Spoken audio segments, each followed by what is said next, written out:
Este es el podcast del Colegio de Contadores Públicos de Guadalajara, Jalisco. Acompáñanos en este viaje sonoro por el apasionante mundo de la contabilidad y las finanzas. Sean todos bienvenidos. En este episodio del podcast del Colegio de Contadores Públicos de Guadalajara, Jalisco, hablaremos de un asunto que es cotidiano para los contribuyentes. ¿Quién no ha escuchado de algún amigo conocido, sea empresario o emprendedor, que ha sido sujeto a revisiones del SAT? Pues bueno, esas historias tienen mucha carnita, sobre todo en materia de previsión, de planeación, de análisis, para poder evitar complicaciones con la autoridad fiscal. Y para poder abundar en el tema, revisiones del SAT, relatos de un contribuyente, hoy tenemos el gusto de saludar en esta mesa de trabajo al contador público y abogado Salvador Orozco González, quien es además maestro en impuestos por la Universidad de Guadalajara y académico del CUSEA, que nos visita de la Comisión Fiscal 2.0. ¿Cómo estás, abogado? Bienvenido, gracias por la charla. Muchas gracias, Víctor, gracias por la invitación. Un saludo también para toda la audiencia. Un saludo también, aprovechar al despacho con el que hoy colabora, Ramos, Ripoll & Schuster, ¿no? Correcto, así es. Ya tengo prácticamente 4 años que me incorporé a la firma, presto mis servicios ahí y principalmente me toca atender a contribuyentes del sector primario, de la industria automotriz, maquiladores y sector financiero también. Contador, ¿cómo surge este tema tan interesante? Revisiones del SAT, pero así lo más importante al final me llamó la atención. Relatos de un contribuyente enfocado desde la visión del que es auditado, ¿o cómo? Es correcto. La analogía es precisamente de acompáñenme a ver esta triste historia, ¿no? Como el meme. Es correcto. Entonces, la intención que tuve es compartir un poco de las experiencias que nos ha tocado vivir en las revisiones del SAT y sobre todo las tendencias que quiero también hacer de tu conocimiento y de la audiencia, sí, de las recientes publicaciones a los criterios tanto de tribunales como del Poder Judicial como del Tribunal Federal de Justicia Administrativa. ¿Es lo mismo cuando se revisa un pequeño que un mediano que un grande contribuyente? Fíjate que debería de ser lo mismo porque las reglas están plasmadas, están manifestadas en el cuerpo del Código Fiscal de la Federación. Sin embargo, creo que la diferencia es cuál es el objetivo de la autoridad. Es decir, si es una revisión que se originó por una solicitud de devolución de alguna contribución, si es una devolución de IVA, si es una devolución de ISR, o si en su defecto las facultades de comprobación tienen como objetivo nada más revisar la situación fiscal del contribuyente. Hay que estar preparado siempre para una revisión. ¿Hay señales antes de que la autoridad llegue y te empiece a fiscalizar? ¿O simple y sencillamente es una ruleta o es como el servicio militar que te toca bola blanca o bola negra? Sí, correcto. Fíjate que sí hay que estar preparados. La intención es siempre hay que estar preparados. Esa es la recomendación. Tener la documentación soporte, lo que hoy se conoce como materialidad. Si quieres, ahorita lo platicamos. Pero como tú ya lo advertiste, efectivamente es una tómbola en donde todos estamos dentro de la tómbola y podemos salir sorteados. Sin embargo, sí hay indicadores que pueden darte indicios de que te van a revisar. Por ejemplo, pueden iniciar con cartas invitación, pueden iniciar con una compulsa que no atiendas, ¿sí? Operaciones que realices inusuales con estos contribuyentes que conocemos todos en el medio como las listas negras, que son los contribuyentes que se publican derivado de los supuestos que están en el 69B del código. Eso te puede generar un indicio mayor de que existe una mayor probabilidad de que te ejerzan facultades de comprobación. O ya entrando en materia, mi querido Víctor, es lo que nos ha tocado a nosotros en la experiencia. Son revisiones que resultan de solicitudes de devoluciones, por ejemplo. Te voy a compartir la experiencia que hemos tenido en una devolución de un saldo a favor de IVA, por ejemplo. Este procedimiento está regulado en el artículo 22 del Código Fiscal de la Federación y lo que dice es, la autoridad puede hacer un primer requerimiento, un segundo requerimiento de información y es posible que te ejerzan facultades de comprobación y la finalidad de estas facultades de comprobación únicamente es confirmar la procedencia o la improcedencia del saldo a favor que estás solicitando en devolución y el procedimiento que ya está en el 22D es claro en el sentido de que dicen que la autoridad no te puede liquidar. ¿Qué es una liquidación? Es decir, la autoridad no te puede decir, oye, en lugar de que tengas un saldo a favor, pues ahora me debes. Entonces, en nuestra experiencia, que no es nada nuevo, la autoridad fiscal o el gobierno federal ahorita quiere disponer de recursos. Entonces, lo que está haciendo o la tendencia es no devolver o complicar las devoluciones de saldos a favor, que es un derecho que tienen los contribuyentes. Entonces, coloquialmente nosotros le llamamos patear el balón. Es decir, presentas tu solicitud, se van al plazo máximo de los 20 días, te emiten un requerimiento, lo contestas, se van al plazo máximo de 10 días para un segundo requerimiento y cuando se les van a vencer los 40 días que tienen para resolverte, te notifican el ejercicio de facultades de comprobación en términos del 22D. Me tienes que demostrar que es por qué estás pidiendo. Te voy a revisar y voy a validar, así es, por qué detonaste ese saldo a favor, pero la consecuencia clara y evidente de que te abran un ejercicio de facultades de comprobación es de que el plazo para resolverlo se amplía, ¿correcto? Entonces, dentro del ejercicio de facultades de comprobación, ahora lo que hace la autoridad es compulsa con otros contribuyentes que eso duplica el periodo que tienen para resolverlo, ¿no? Entonces, insisto, patean el balón. Y todo esto luego que ha provocado, mi estimado Víctor, pues ha provocado que la autoridad busque cualquier pretexto, por mínimo que sea, para desistirte del trámite o en su defecto, en el peor escenario, negarte, ¿no? Nada más para mayor claridad es, ante un trámite de solicitud de devolución pueden recaer 4 tipos de resoluciones que las voy a comentar en este momento. Adelante.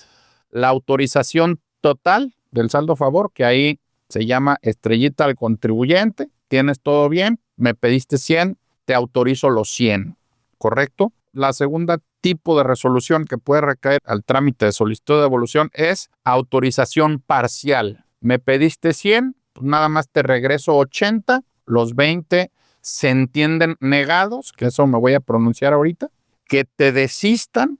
El desistimiento de tu trámite es que se entiende no presentado, no se entiende gestión de cobro, no interrumpe plazos de prescripción. Y por último, la negativa, ¿no? Que te digan que no te asiste el derecho y te nieguen el saldo a favor. Ante la negativa o la autorización parcial, lo único que puede hacer el contribuyente en estos casos es implementar un medio de defensa, ¿correcto? Puede ser recurso de revocación, juicio de nulidad o incluso puede interponer un juicio de amparo en vía de tramitación indirecta, ¿no? Aquí es, pues, ¿por cuál vía te vas? Eso es todo un análisis, ¿no?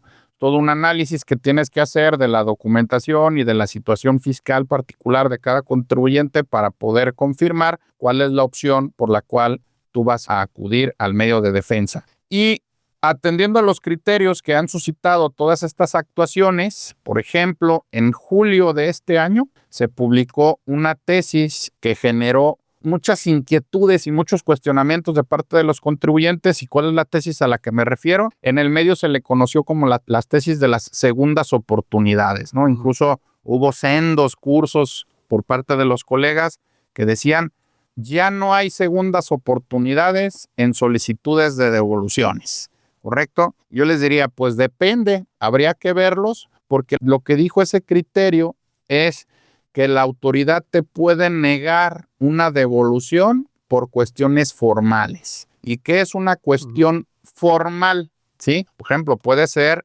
desde un error en la declaración, esa es una cuestión formal, o que la documentación que tú no le proporciones no sea suficiente. Las experiencias que son las que venimos aquí a compartir, a nosotros nos tocó defender un asunto en donde un contribuyente solicita una devolución, voy a poner el ejemplo claro, solicita una devolución de junio del 2024, es una devolución de saldo a favor de impuesto al valor agregado, la autoridad requiere información y cuando el contribuyente contesta el requerimiento, por error, aportó información de julio, es decir, del mes inmediato posterior. Ajá. Ahí se equivocó la realidad y a todas luces es evidente que se equivocó el contador que atendió ese requerimiento y la resolución que recayó fue una negativa. La autoridad le dijo, no tengo elementos o las documentales que tú me proporcionas no generan prueba para que yo me pueda pronunciar sobre el fondo, entonces te niego. Y esa negativa está aparejada con el criterio de julio del que estoy comentando, porque si ese criterio no estuviera vigente o en su defecto no existiera, la realidad es de que la autoridad hubiera desistido el trámite. De hecho, oye, en vista de que lo que tú me proporcionaste no corresponde al periodo que estás solicitando, pues te desisto y se entiende como no presentado tu trámite y queda salvaguardado tu derecho para volverlo a presentar. Pero en el caso que nos ocupa, la realidad es otra. La autoridad negó y ante la negativa, como ya lo comenté, lo único que procede es un medio de defensa. Ya no hay segundas oportunidades. Ya no hay segundas oportunidades, así es. Ahora, no sé si a lo mejor es una percepción de contribuyente y lo dice una persona física. Hay un monto específico por el cual la autoridad puede decir, me está pidiendo mucho, mejor le voy a poner trabas y no se lo doy. Incluso el algoritmo, no sé, pensemos mal y que el algoritmo esté programado para los que pidan de aquí para arriba, busca ver qué hay detrás. O si existiera alguna forma de tener una estadística de saber a los que piden estos volúmenes se les da, a estos no se les da, o este sector es más vigilado que otro, o sigue siendo una caja de Pandora cerrada que no vamos a poder nunca conocer. Sí, correcto. Fíjate que es muy buena tu pregunta y esa pregunta nos la hacen mucho los contribuyentes. ¿En qué me equivoqué? No, exactamente hoy, pero lo que nosotros hemos hecho y la experiencia nos ha llevado a que, a ver, espérate, entonces, previo a que tú presentes tu solicitud de devolución, déjame hacerte una mini auditoría, ¿correcto? Es decir, te vamos a hacer una revisión del periodo que vas a solicitar o en su defecto, si es una devolución de impuesto a la renta, del ejercicio que vas a solicitar en devolución para ver si a nuestro juicio tienes los elementos suficientes o cuentas con la materialidad, documentación, soporte, entre otras cosas, de que te asista el derecho a la solicitud de devolución, previniendo los posibles puntos que la autoridad pueda requerir. Y atendiendo puntualmente a tu pregunta en el sentido de los umbrales, fíjate que hoy en día, como aunque se escuche repetitivo, la realidad es la autoridad o el gobierno federal no tiene recursos suficientes. Puede ser una devolución desde los 500,000 pesos, 200,000 hasta de 20 millones.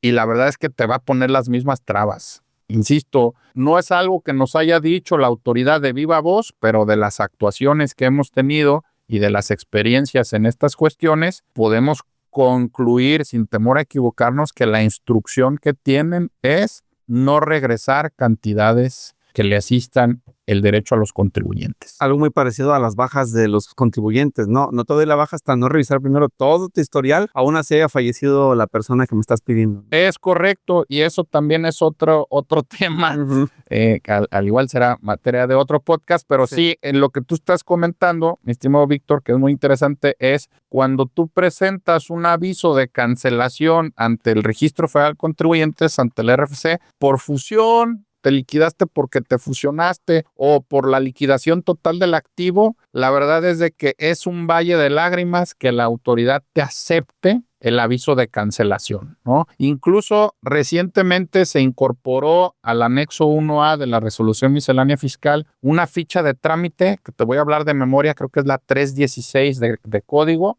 en donde ya la propia autoridad te hace una prerevisión de si cumples con todos los requisitos para efecto de que puedas ahora solicitar la cancelación del RFC, ¿no? Es una revisión previa en donde revisa que no tengas diferencias en tus contribuciones, que estés localizado ante el RFC, que no tengas un ejercicio de facultades de comprobación abierto, etcétera, que luego ya nos ha tocado contribuyentes que quieren liquidarse, pero tienen saldos a favor, que los solicitan y se ven en el supuesto que acabo de comentar. Es decir, les hacen los dos requerimientos y luego les abren facultades de comprobación y dicen, pues es que te tienes que esperar a que la autoridad termine el ejercicio de facultades, te resuelva para poder continuar con tu trámite de liquidación. Es decir, la cancelación del RFC sí va hasta el final en la línea del tiempo. Entonces, ese es un tema, mi estimado Víctor. Y el otro tema es, te voy a platicar también una experiencia que, y para el auditorio que nos está escuchando,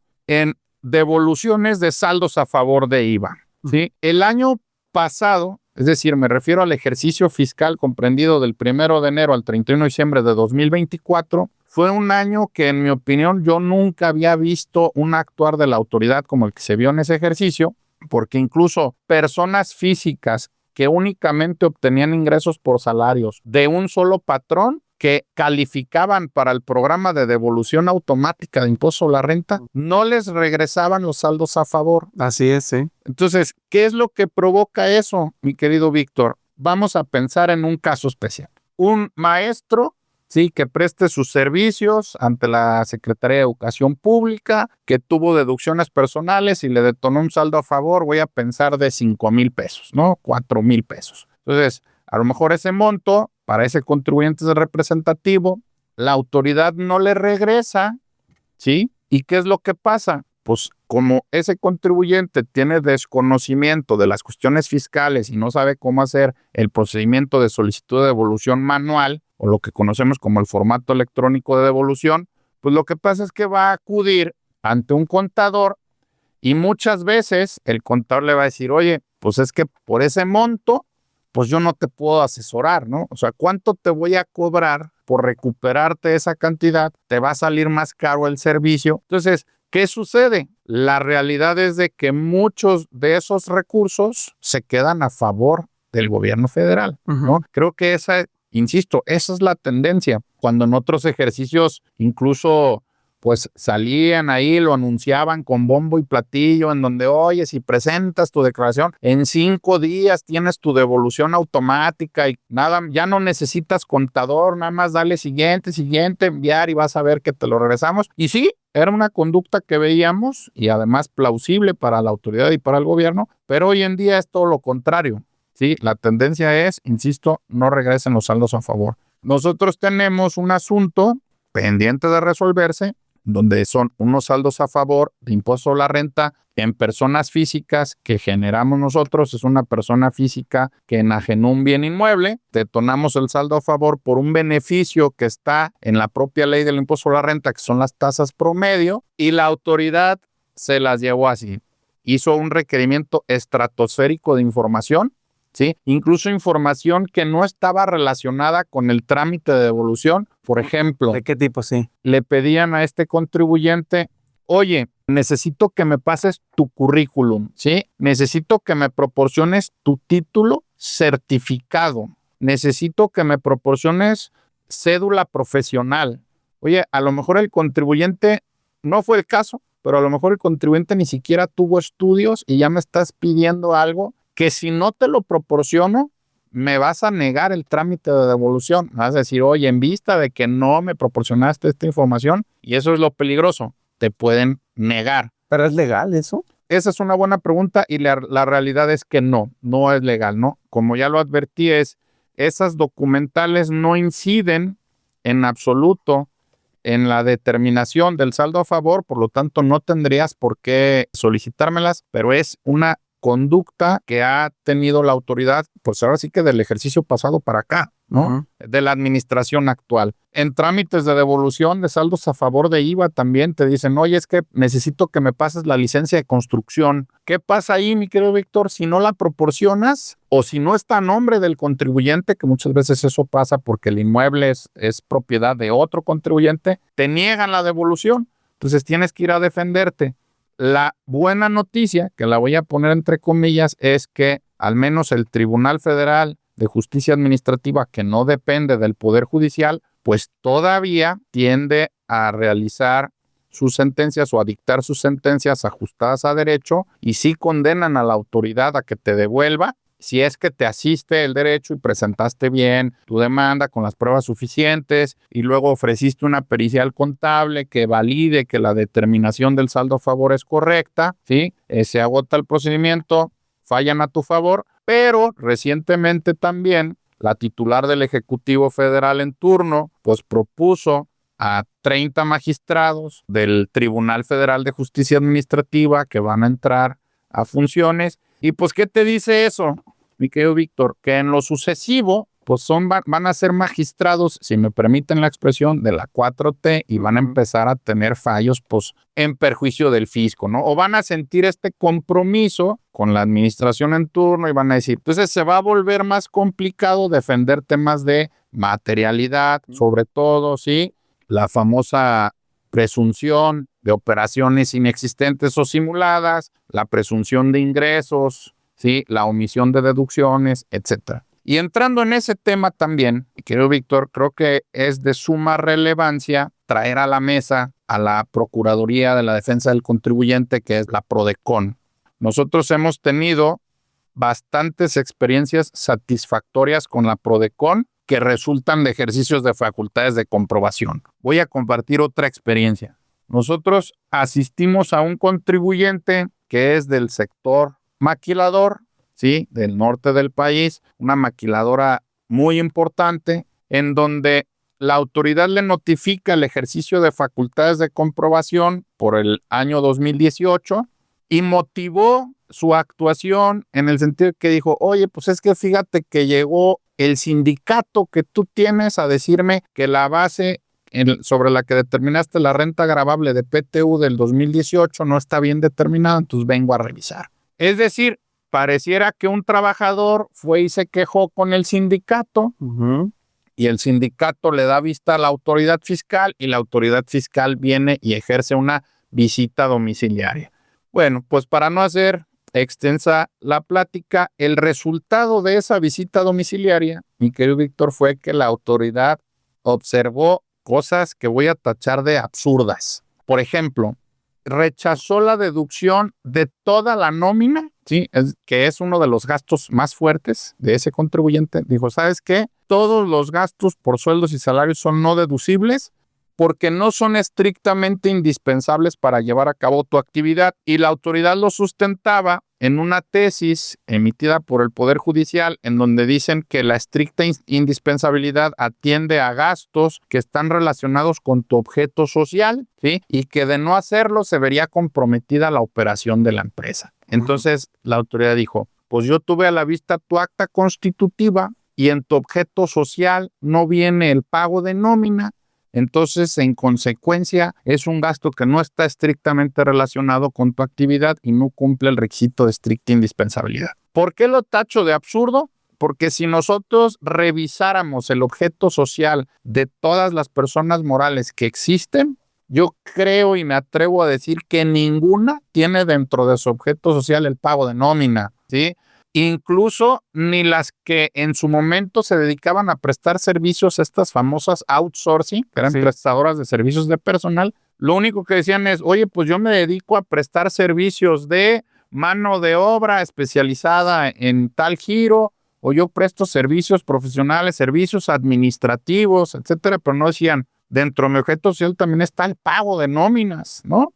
Bueno, eso fue uno de los temas absurdos. Luego entonces también, bajo la misma lógica, rechazó las deducciones de gastos operativos, abonó la autoridad diciendo que, bueno, en el ejercicio de facultades, no obstante de que le hicimos valer varios argumentos y acompañamos información, la autoridad dijo que no era suficiente porque el contribuyente estaba obligado a obtener, recabar y tener a disposición de la autoridad los datos biométricos de todos los trabajadores. Ese es un tema excesivo, un actuar excesivo de la autoridad, totalmente ilegal, como lo que tú comentabas hace unos minutos. Y ni siquiera generalizado, ¿no? Porque no existe una disposición que obligue al contribuyente ni siquiera a tener los datos biométricos, que son datos sensibles además y protegidos, y mucho menos tenerlos a disposición de las autoridades fiscales. ¿Qué fue lo que hicimos?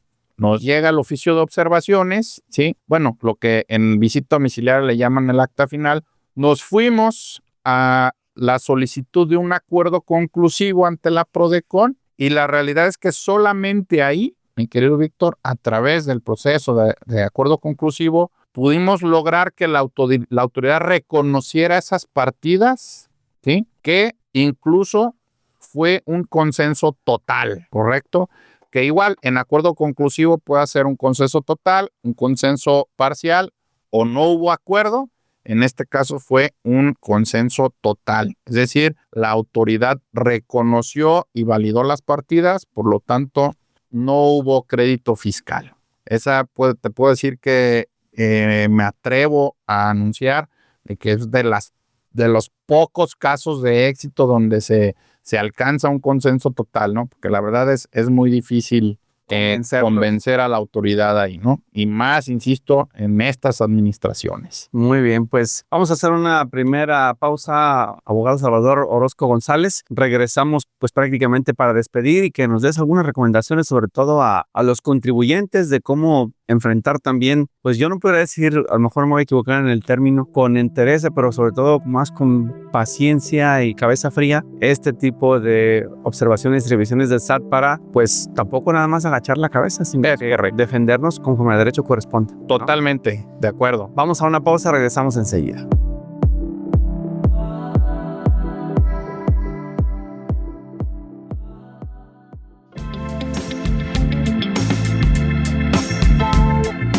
El Colegio de Contadores Públicos de Guadalajara, Jalisco, te invita a un evento que te va a aclarar todas esas dudas que circulan en redes, en la calle y hasta en tu oficina.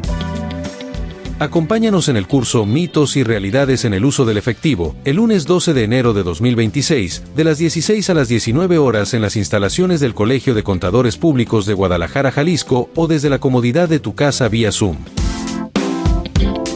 Un espacio pensado para contadores, administradores y público en general, donde expertos te explicarán de forma práctica qué es mito, qué es realidad y cómo impacta el manejo del efectivo en tus obligaciones fiscales. La inversión es accesible y puedes utilizar tus vales y bonos de capacitación. Asociado estudiante 690 pesos. Asociado 930 pesos. Personal de asociado 1050 pesos. No asociado 1170 pesos. Todos los precios son netos e incluyen IVA. No pierdas la oportunidad de profundizar en un tema actual, útil y con impacto directo en tu práctica profesional. Inscríbete ya y asegura tu lugar.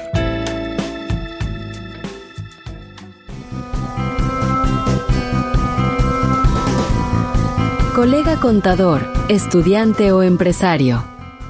Te presentamos la Academia 24/7, el portal de capacitación del Colegio de Contadores Públicos de Guadalajara, Jalisco, diseñado para contadores que desean seguir aprendiendo sin complicaciones. Se trata de una plataforma en línea donde encontrarás cursos actualizados en temas fiscales, contables y financieros, disponibles las 24 horas del día, para que ingreses cuando tú puedas y avances a tu propio ritmo. Participar es muy sencillo. Te registras, eliges el curso que te interesa y pagas únicamente por el que vas a tomar, con precios accesibles y descuentos especiales para socios del colegio. Además, la plataforma está abierta también al público en general. Al finalizar, obtienes constancias válidas para la norma de desarrollo profesional continuo del Instituto Mexicano de Contadores Públicos. Por lo que además de mantenerte actualizado, cumples con tus puntos, sin traslados, sin horarios fijos y desde donde te encuentres. Registra tu participación hoy mismo y comienza a capacitarte desde ahora en la Academia 24/7 del Colegio de Contadores Públicos de Guadalajara, Jalisco.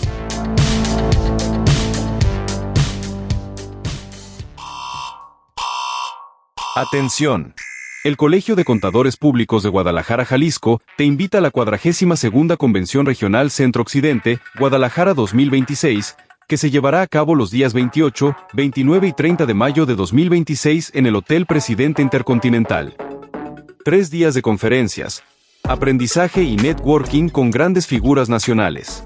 Luis García, reconocido analista y conferencista motivacional. María León, artista y líder inspiradora en el ámbito del desarrollo personal. David Páramo, destacado periodista financiero. Y el Dr. José Ángel Gurría Treviño, es presidente de la OCDE y uno de los economistas más influyentes de México. Una experiencia única que combina conocimiento, liderazgo y convivencia profesional. Aprovecha la cuota de inscripción temprana de 7,500 pesos, que incluye acceso completo a las actividades académicas y sociales, además de beneficios para tu acompañante. Registra hoy tu participación en la página web del Colegio de Contadores o solicita más información al 33 36 29 74 45 o al correo informes@ccpg.org.mx. Te esperamos en esta 42ª Convención Regional Centro Occidente Guadalajara 2026. Colegio de Contadores Públicos de Guadalajara, Jalisco. Formando líderes con ética, conocimiento y compromiso profesional.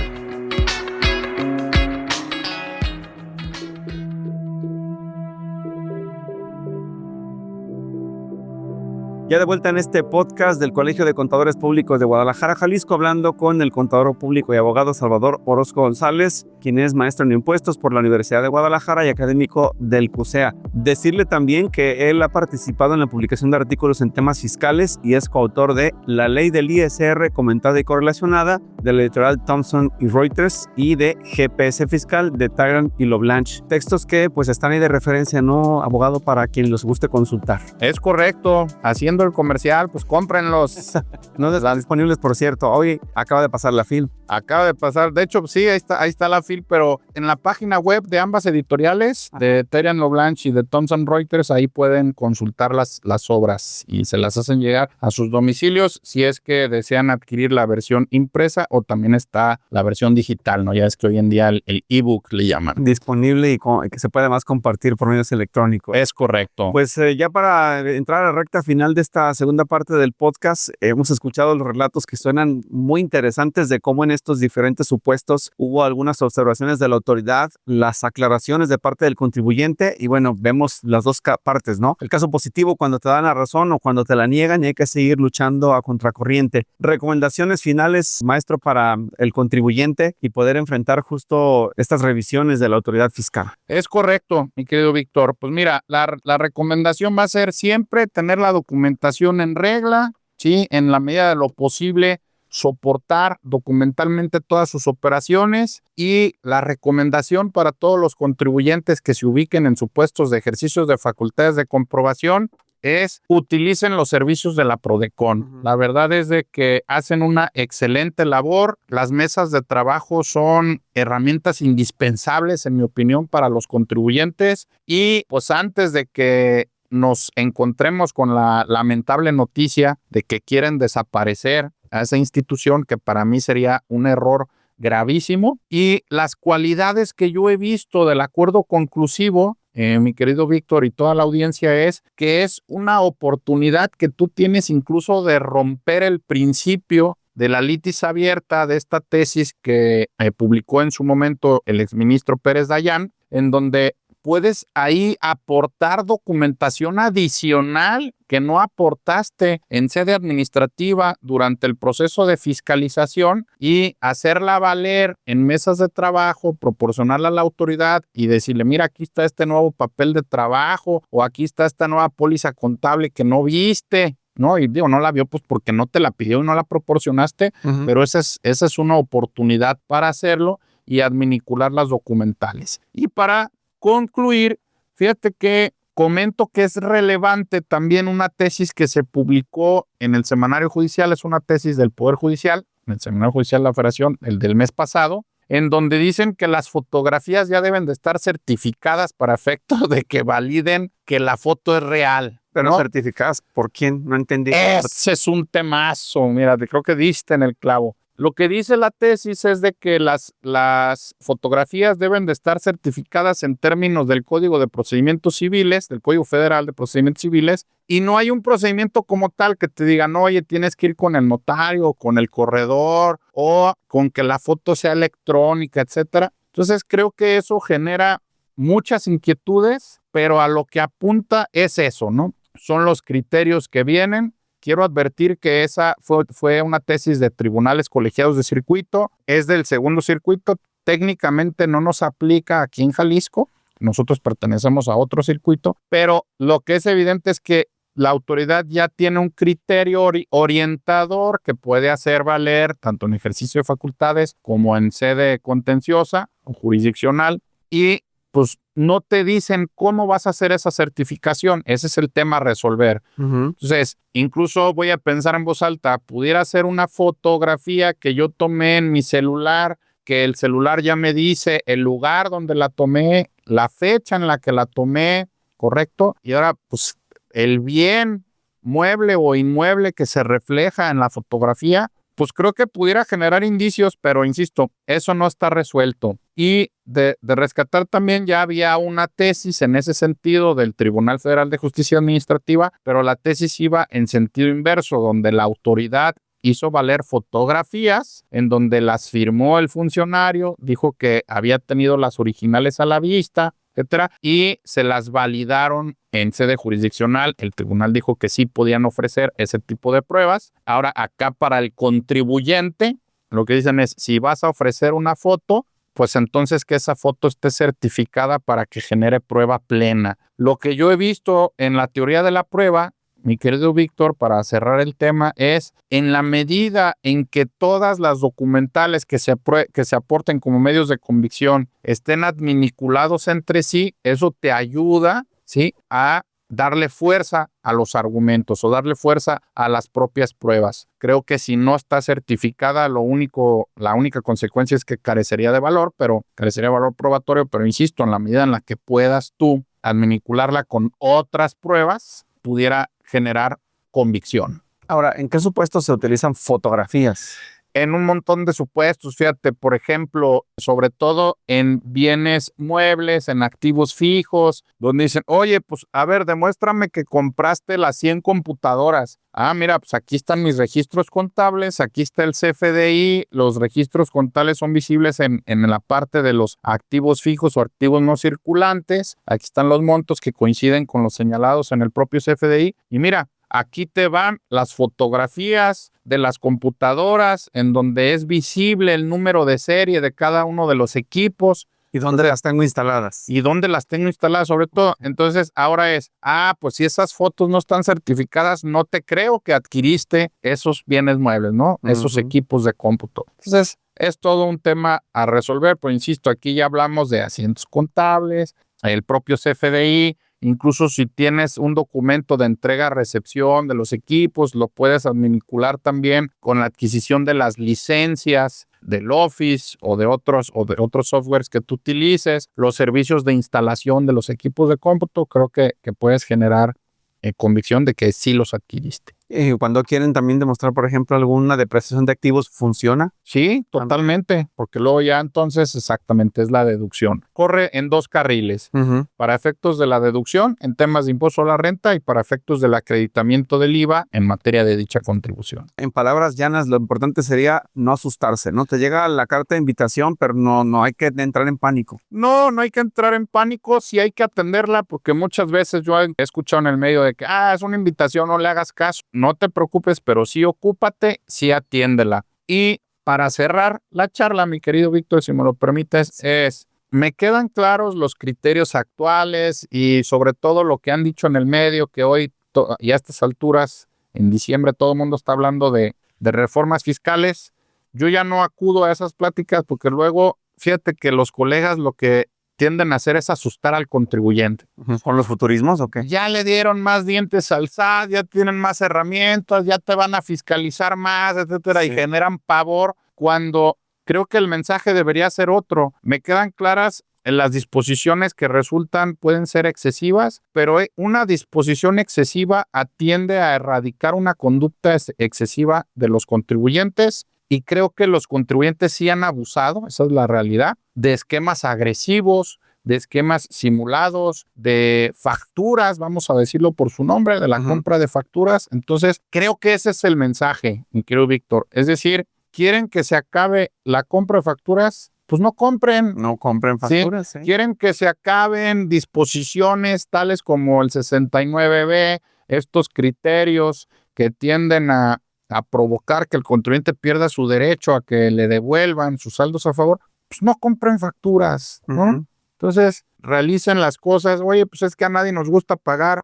Pues esa es la realidad, pero pues así nos tocó, ¿correcto? Así nos tocó, es lo que estamos viviendo hoy en día, pero no por eso vamos a irnos al extremo de operaciones simuladas o inexistentes. Claro. Creo que ese es el mensaje. Sí, porque además en el mismo supuesto están las leyes de antilavado, la ley de, por ejemplo, esta que busca el revisar este tema de la materialidad tan llevado y traído, pues es eso básicamente. A ver, lo hiciste, demuéstramelo. Y creo que es nada más la persecución de un acto que fue durante muchos años simulado, y esas partes sí tenemos que entenderla y reconocerla, ¿no? Es correcto. Y por culpa de esos contribuyentes es de que ahora todos somos mentirosos, ¿no? O sea, ya el criterio es no te creo a menos que me demuestres que sí. Y en descargo del contribuyente cumplido, decir que muchos de los asuntos polémicos y espinosos que hoy la Administración Federal busca perseguir surgieron de malas operaciones y malas acciones de gobiernos municipales, estatales e inclusive el federal en operaciones simuladas y partidos políticos, ¿eh? O sea, aquí nadie se salva. Ellos son los principales consumidores de facturas, esa es la realidad. Incluso recuerdo que al inicio publicaban un listado de contribuyentes que habían adquirido facturas de operaciones simuladas y pues lo siento mucho, pero salió publicada la Suprema Corte de Justicia de la Nación. Entonces, ahí está, ¿no? Oye, el órgano máximo, el alto tribunal, el que protege tus derechos, pues en esas cosas, pues bienvenidos al 9º círculo del infierno llamado Estados Unidos Mexicanos. Muy bien, pues ahí está. Lo que usted escuchó hoy son las revisiones del SAT, relatos de un contribuyente, esta conversación que le va a ser seguramente de mucha utilidad en compañía del contador público y abogado Salvador Orozco González, maestro en impuestos por la UDG, en el CUSEA también académico e integrante de la Comisión Fiscal 2.0. Muchísimas gracias, abogado, por la charla. Gracias a ustedes por la invitación y quedamos pendientes. Nos escuchamos en el próximo episodio. Pásela bien, soy Víctor Montes Rentería. Hasta luego.